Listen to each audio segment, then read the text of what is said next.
ئەم چاوە خۆشەویستەکەم بۆ ئەوەی کە بتوانێت ئیشکات لەکوێیایە ئەبێ لەسەرەوە دابنرێ.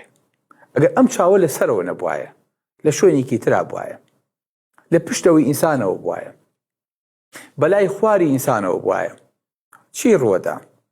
مادەم کامێرەی و مراقبەیە ئەبێ لەسەرەوە بێ. خوای گەورە لە بینی چەند ئێسکێکا دروستی کردو بۆی کە حیمایەتی کەن. سەیری چاو بکە لە هەر چوارلاوە پارێزراوە تەنها لە پێشەوە نەبێ، ئەویش بۆ ئەوەی کە ڕووناکی بچێتە ژوورەوە ئینسان پێی ببینێ. ئەم پارێزگاریە لە پشتەوە پشتی و مەخەدەی بۆ داناوە، چەودی بۆ داناوە بۆی کە بە ئیسراحەتی ئایا بژی.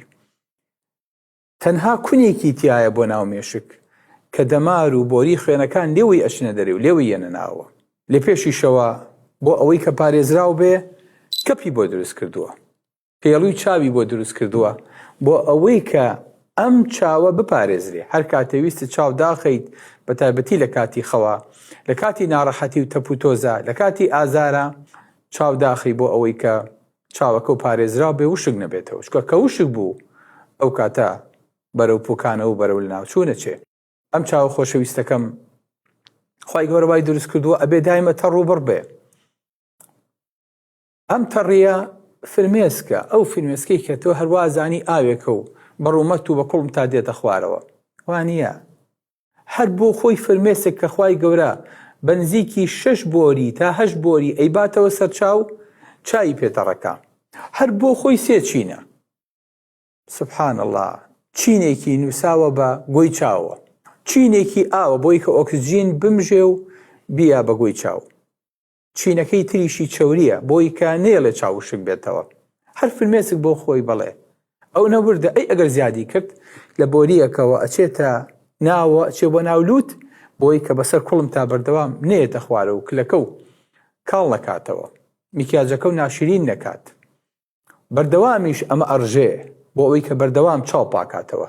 ئەی چۆن دابەشە بێ بە پێڵوەکە، پێڵەکە فڵچەیەکی لێدا هەر 10 سانیە تا 12 سانیە ڕەمشەیەکی لێدا و فڵچەیەکی لێدا کاڵن چاوتروکانێک. ئینسان لە ساڵێکا چەند چاوتروکانی هەیە؟ 4 ملیۆن جار زیاتر چاوێت تروکێ، بەڵام ئەگەر شت بخوێنێتەوە کەمتر چاوێت تروکێ. کە چاویش تروکان بەرچاو ڕەش نابێ، بەردەوام بەرچاو ڕووناکە. حرەکی چاو زۆر سەریعە بۆ یاڵێ لە چاوتروکانێکە، واتە زۆر سەریع. 6 ماسوولکەشی پێوەیە لە دواوە. ئەم ماسوولکانە چاوە جوڵێن. پێویست ناکاکە سەیویستە سەیری شتێ بکەیت هەموو لاشتی بۆ ئاوڕ بیتەوە، نەخێر، بەس بە چاو، بەس بە تیلەی چاو سەیرەکەیت. بەڵام خۆزگایە ئەم تیلەی چاوە یعلەم خائینەتە الئەعیون وما تخفی الصدور. خۆزگە نەزەری حرام و خیانەتی چاو نەبوایە کە ئاوا چاوی بۆ جێڕیت، چاو بۆ خراب نەجێڕیت. 6 دانە ماسوولکە لە پشتی چاوە.